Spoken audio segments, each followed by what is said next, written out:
Sekalian yang saya hormati dan saya muliakan, pada siang hari ini Barreskrim Polri dalam hal ini Direktorat Tindak Pidana Ekonomi Khusus akan melakukan konferensi pers terhadap hasil yang telah didapati oleh Direktorat Tindak Pidana Ekonomi Khusus tersebut. Kita ketahui bersama, rekan-rekan sekalian, masalah pinjaman online ilegal ini telah sangat-sangat membuat keresahan di masyarakat. Kita ketahui bersama telah banyak korbannya, termasuk juga ada korban yang akhirnya harus bunuh diri karena begitu derasnya ancaman yang diterima oleh korban oleh pihak-pihak yang tidak bertanggung jawab ini. Oleh karena itu tentunya Polri terus berupaya secara optimal, berupaya keras untuk dapat menangani pinjaman online ilegal ini. Berusaha keras bagaimana aktivitas ilegal ini betul-betul tidak terjadi lagi di tengah-tengah masyarakat. Polri terus mendalami bagaimana modus operandi yang dilakukan oleh pihak-pihak yang tidak bertanggung jawab. Kita ketahui bersama ada kasus di Wonogiri ketika korbannya harus bunuh diri, ya, karena begitu derasnya ancaman dari pihak-pihak yang tidak bertanggung jawab dalam hubungannya dengan pinjaman online ilegal. Polri menyelidiki, mendalami, dan mendapatkan informasi bahwa dari korban yang bunuh diri ini ternyata memiliki pinjaman pada 23 aplikasi, di mana aplikasi tersebut dikelola oleh Koperasi Simpan Pinjam Solusi Andalan Bersama. Jadi Koperasi Simpan Pinjam Solusi Andalan Bersama ini memiliki paling tidak 23 aplikasi, ya, yang merupakan pinjaman online ilegal dengan modus satu. Koperasi Simpan Pinjam memiliki banyak aplikasi pinjaman online yang ilegal. Mencermati kasus dari Wonogiri ini, ternyata Direktorat Tindak Pidana Ekonomi Khusus Barreskrim Polri mendapati modus yang sama, dan itu dilaporkan ke Barreskrim Polri, ya. Itu dengan nomor LP 0477 8 Romawi SPKT _Barreskrim tanggal 10 Agustus 2021. Ini memiliki modus yang sama dengan kasus di Wonogiri.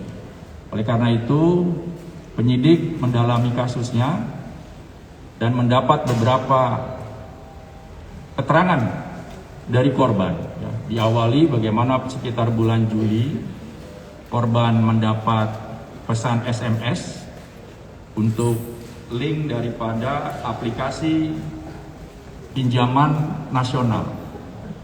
Korban berusaha dan membuka aplikasi tersebut, membaca di sana menawarkan pinjaman secara online dan tertarik, dan korban memenuhi persyaratannya, ya, dengan pinjaman sekitar 1,2 juta rupiah dengan tenor itu cukup panjang, 91 hari sampai 140 hari, bunga rendah. Ini biasa hal-hal yang bisa membuat masyarakat tertipu.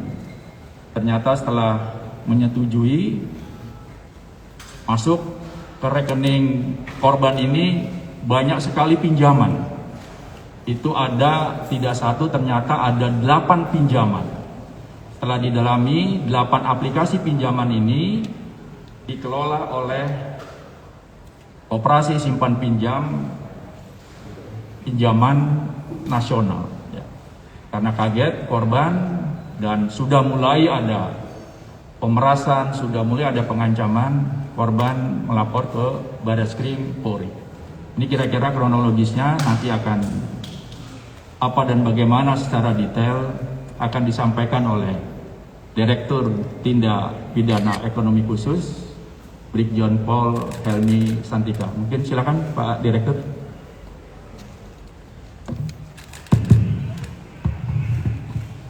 Terima kasih Pak. Assalamualaikum warahmatullahi wabarakatuh. Selamat siang, salam sejahtera bagi kita sekalian. Langsung saja. Melanjutkan apa yang disampaikan oleh Pak Karopenmas bahwa DTP-Deksus melakukan kegiatan penyelidikan ini merupakan lanjutan dari pengungkapan yang sudah dilakukan beberapa waktu lalu, di mana dalam pengungkapan tersebut ada beberapa titik yang sudah dilakukan penindakan, 8 titik, kemudian juga sudah dilakukan penangkapan, penahanan, serta kita mencoba membuat analisis di mana para pelaku yang sudah ditangkap terdahulu ini perannya adalah sebagai operator, baik yang bertugas untuk melakukan penagihan maupun yang melakukan SMS blasting. Ini sudah kita lakukan penahanan. Kemudian dari para tersangka operator ini kita melakukan pendalaman lagi, penyelidikan untuk bisa mengetahui layer atas. Ya, layer atas, siapa yang mendanai, siapa yang memfasilitasi, siapa yang mengurus perizinan dan lain sebagainya. Sehingga ditemukan ada petunjuk beberapa aplikasi pinjaman online ilegal yang berbadan hukum berbentuk koperasi simpan pinjam. Kemudian kita lakukan dari pendalaman ini kami menemukan atau kita menemukan di sini setidaknya ada 34 pinjol ilegal atau koperasi berbentuk koperasi simpan pinjam yang juga diduga fiktif. Pada saat yang bersamaan juga pada waktu itu kita mendengar ada peristiwa yang terjadi di Wonogiri. Kemudian secara paralel tim berangkat ke Jawa Tengah, ke Wonogiri untuk bisa mengumpulkan data-data, mengumpulkan informasi, karena informasinya korban terlibat dengan pinjol. Setelah dilakukan pendalaman ternyata betul bahwa setidaknya ada 23 pinjol yang terkait dengan korban yang di Wonogiri. Dari korban yang di Wonogiri tadi, akhirnya kita bisa melakukan pendalaman dan melakukan penangkapan kepada 3 orang. 3 orang yaitu Saudara JS, kemudian Saudara DN, dan Saudara SR.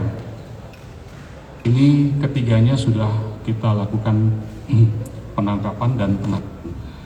Adapun peran-peran dari ketiga tersangka ini adalah yang pertama Saudara JS ini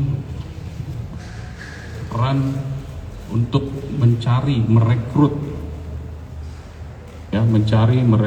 memfasilitasi warga negara asing untuk bisa ke Indonesia, kemudian juga mengurus dokumen-dokumen yang diperlukan untuk proses administrasi, baik itu di pembukaan atau tanda daftar perusahaan sampai dengan pembukaan di payment gateway. Ini tersangka JS. Sedangkan tersangka yang lainnya, dua tersangka yang lainnya ini adalah yang digunakan sebagai direktur maupun pembantu-pembantu lainnya. Dari pengembangan atau dari penindakan ini, jajaran Ditipideksus berhasil mengamankan barang bukti sejumlah banyak ya, berupa dokumen. Ini ada akte pendirian KSP Solusi Andalan Bersama, kemudian dokumen-dokumen pendirian KSP yang lainnya, kemudian perjanjian kerjasama dengan payment gateway. Ya, jadi satu payment gateway bisa melakukan perjanjian kerjasama dengan beberapa pinjol, kurang lebih seperti itu. Kemudian handphone, kemudian beberapa kartu ATM, buku tabungan, kemudian juga kartu NPWP. Kartu NPWP. Dari hasil koordinasi kami dengan teman-teman dari pajak, kartu NPWP itu dibuat rata-rata di bulan Mei 2020. Namun sampai dengan saat ini tidak dilanjutkan dengan memberikan tanda daftar perusahaan dan update informasi yang lain. SPT-nya pun tidak pernah. Jadi pendapat kita bahwa ini digunakan untuk melengkapi prasyarat untuk bisa mendapatkan payment gateway. Kami juga melakukan penyitaan terhadap uang diduga hasil kejahatan. Ini total ada 21 kurang lebih ya, 21 miliar rupiah yang kita sita dari rekening atas nama Koperasi Andalan Bersama. Rekan-rekan sekalian, dari hasil pendalaman, ternyata selain satu KSP, satu Koperasi Solusi Andalan Bersama yang dibuat oleh tersangka JS, bukan ada sejumlah 95 KSP lain yang dibuat oleh tersangka JS, dan ini semuanya fiktif. Ini nanti kita akan koordinasikan dengan kementerian terkait untuk proses perizinannya, namun informasinya ini adalah fiktif. Kemudian untuk memudahkan proses penyelidikan dan pengembangan kepada kasus lainnya atau mungkin penangkapan terhadap pelaku pinjol ilegal lainnya, kami juga sudah menyiapkan hotline yang bisa diunduh, mungkin bisa digunakan oleh masyarakat untuk berbagi informasi, memberi informasi, juga mungkin untuk mengetahui update terkini dari pelaksanaan pengungkapan pinjol ini. Oh, di atas itu ada. Itu hotline-nya, termasuk gramnya juga ada, jadi bisa dimanfaatkan ya. Sampai di sini mungkin ada yang ingin ditanyakan, silakan. Silakan rekan-rekan, mungkin ada yang ditanyakan ke Pak Direktur, silakan Mas. Jumlahnya kan Pak Niko katanya dapat dana dari aksi untuk ilegal, itu perkembangannya seperti apa?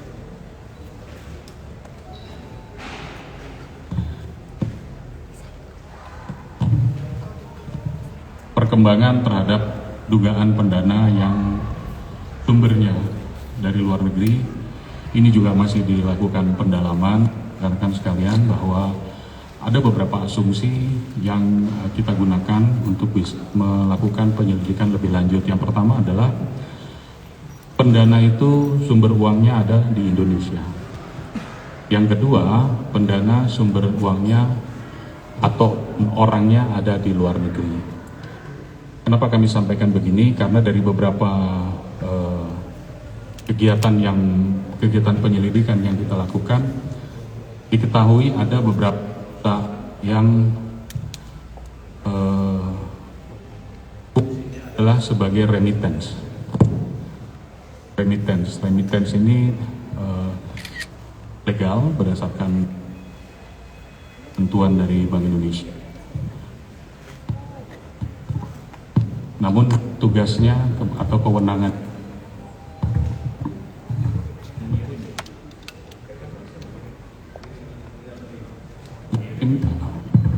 mengirim dan menerima, jadi tidak menyimpan dan lain sebagainya. Ada beberapa fakta remittance yang juga selain mengirim dan menerima juga menyimpan. Ini kita sedang lakukan pendalaman dan berkoordinasi dengan PPATK, Bank Indonesia maupun OJK.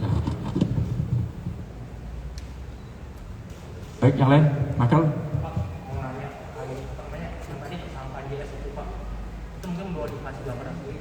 Background JS ini tuh background dia itu apa sebenarnya, kan dia bisa mendirikan 95 KSP ya Pak.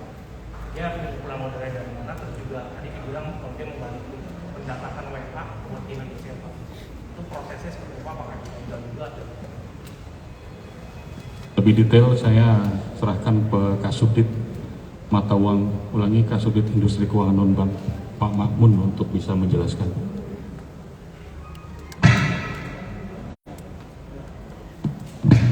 Terima kasih Jero. Jadi tersangka JS ini berhubungan dengan pihak luar juga. Dia sebagai fasilitator dan pemodal untuk membuat KSP yang sudah dibuat oleh dia ini dijual kepada investor lain. Bagaimana komunikasinya? Komunikasinya bisa melalui medsos maupun email yang sudah dia promosikan di luar. Ini masih kita dalami di dalamnya. Apakah berkaitan memang dia punya agent khusus di luar negeri untuk memasarkan produknya atau bagaimana? Ini masih kita terus dalam.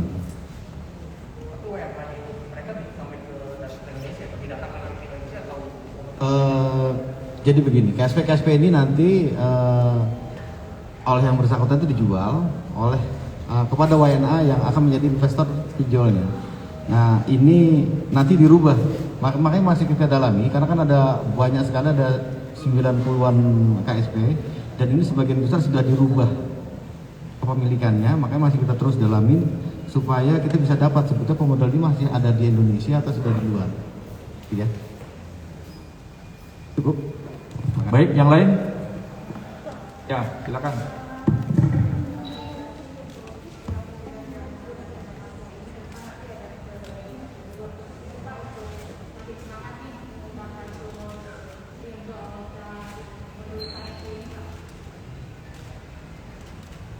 Diulang pertanyaannya, saya cuma denger readnya aja.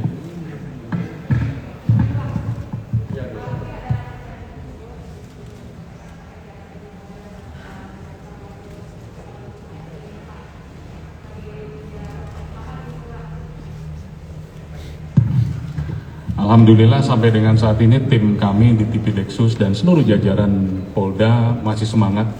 Ada atau tidak ada reward, insya Allah akan dilakukan sebaik-baiknya. Kita yakin bahwa apapun apabila dilakukan secara dengan tulus ikhlas pasti akan mendapatkan balasan yang setimpal. Anggap saja ini sebagai ibadah. Baik, yang lain? Ya, Mbak Laili. Ya, silakan. Tuhan tidak tidur, semua ada jalannya, setiap orang ada jalannya dan setiap jalan ada orangnya. Ya, Mbak Laili. Jadi Pak Makmun melengkapi pertanyaan tadi dari Mike soal tadi KSP ini dijual, KSP ini dijual oleh yang bersangkutan kepada warga negara asing, nominalnya berapa? Terus satu lagi Pak, dua lagi. Pak, ini kan ada akte-akte, ada NPWP, ada apa aja, cuma kan kayaknya resmi jalurnya nih. Tapi di sini kan kasusnya adalah pinjam ilegal. Gimana nih putusnya nih? Ini ada NPWP yang berarti asli dan akte-akte ini juga asli, gitu kan? Yang kedua, setelah atensi setelah atensi dari Presiden, terus juga Kapolri juga menegaskan untuk dilakukan pemberantasan pinjol, terus juga Baris Krim sendiri sudah buat satgas di daerah-daerah, jajaran juga bikin laporan hotline juga untuk laporan. Apakah sampai sekarang dengan bencana pemberantasan ini, apakah laporan terkait pinjol bertambah atau berturun? Itu cuma 3, Mas. Baik, jadi untuk harga dari KSP yang dijual oleh yang bersangkutan kepada investor WNA tadi, ini kalau nominalnya saya nggak bisa ngomong ya, karena menyangkut transaksi keuangan itu kita harus fix betul-betul. Khawatir nanti saya ngomong begini ternyata salah gitu. Nanti akan kita umumkan kira-kira pastinya bagaimana, karena kita masih minta bukti transaksinya ini melalui aparat yang berwenang, yaitu dari PPATK. Khawatir kayak saya ngomong, kalau dia asal ngomong juga kan salah juga nanti. Biar fix dulu. Nanti ada perbedaan selisih karena berkaitan dengan transaksional uang yang nggak kecil. Saya khawatir nanti salah bicara. Tapi yang jelas kita dalami terus supaya kita bisa mengetahui sebetulnya seberapa banyak yang setelah dihasilkan. Dan ini nanti di tindak pidana pencucian uangnya yang kita dalami. Itu ya. Berapa KSP yang sudah dijual? Kalau yang kita amankan di sini, ini kan ada 54 KSP dengan NPWP yang ada. Lalu ada 23 yang masih ada akta pendirian perusahaannya. Yang 95 ini sebetulnya masih 3 bulan terakhir.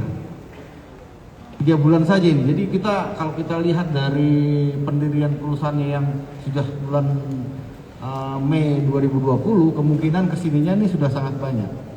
Kenapa kok bisa dilegalkan?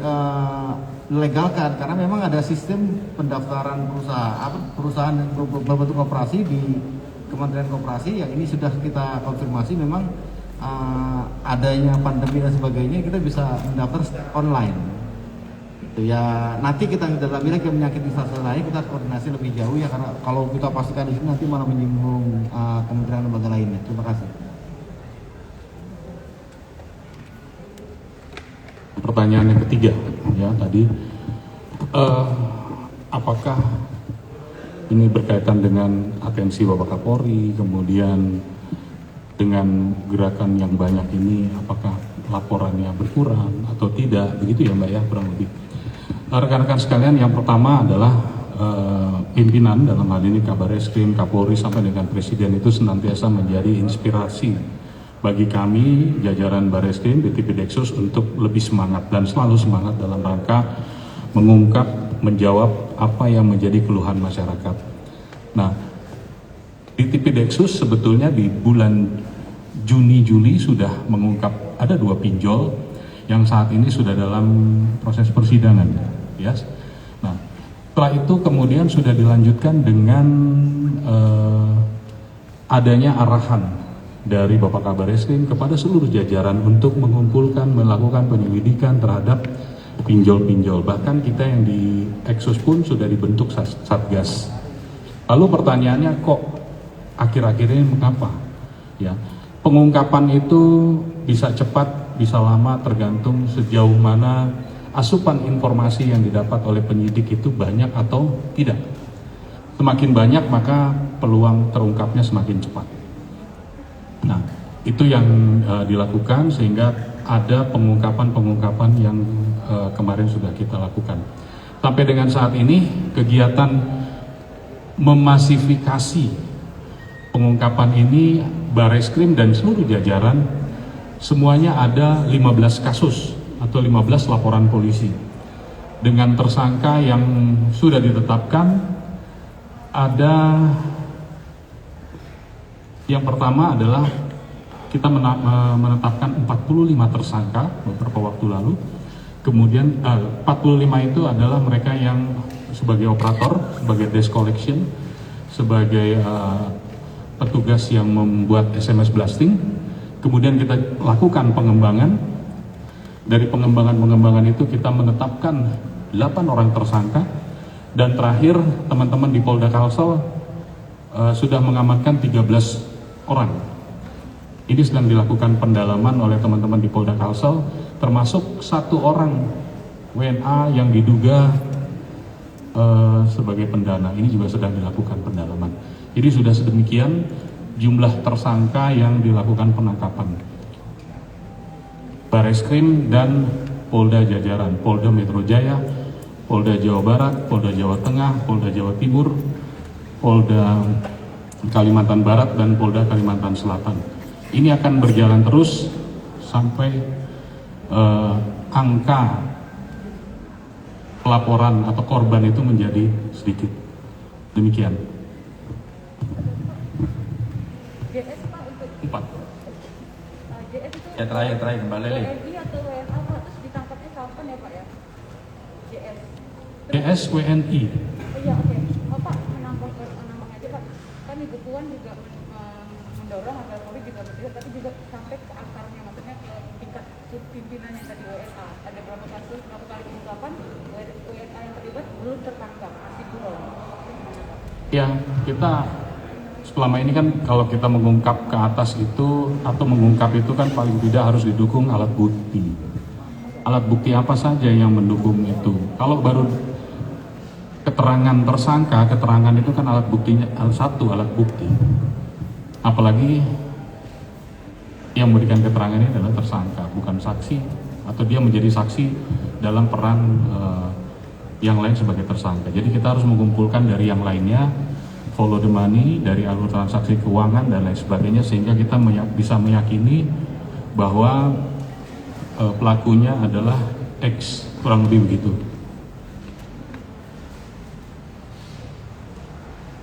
Masih ada lagi?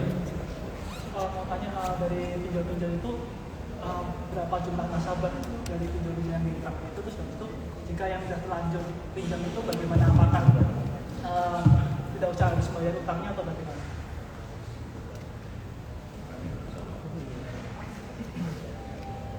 Sampai dengan saat ini kami Bareskrim dan seluruh jajaran yang menangani ini masih melakukan memilah-milah ada berapa sih laporan atau ada berapa sih peminjam yang tercatat dan terdata. Kenapa? Karena kita juga masih sedang dalam mengeksplor perangkat elektronik yang kita sita. Dan ini kan belum keluar, sehingga kita belum bisa menyimpulkan bahwa satu KSP punya peminjam sekian banyak. Bayangkan, ini saja tadi yang sudah disampaikan ada 95 KSP fiktif. Satu-satu nanti akan kita pilah-pilah. Terus yang kedua apa? Itu nasabah yang sudah pinjam di KSP yang ditangkap ini, apakah harus bayar utangnya atau gimana? Saya mengutip apa yang disampaikan oleh Menko Polhukam bahwa pada prinsipnya adalah hubungan keperdataan merupakan hukum yang berlaku di antara mereka. Tetapi karena dimulai dari sesuatu yang ilegal, nah contoh ini kan ilegal semua, ya, memulai dari sesuatu yang ilegal menurut beliau, maka perjanjian itu pun menjadi tidak sah sehingga tidak memiliki kewajiban untuk membayar. Kalau kemudian ada upaya intimidasi dari pinjol-pinjol ilegal tersebut, maka masyarakat jangan ragu untuk melapor di Polsek, Polres, Polda maupun Bareskrim, atau bisa menghubungi nomor hotline yang sudah disiapkan tadi. Baik, saya cukup rekan-rekan sekalian.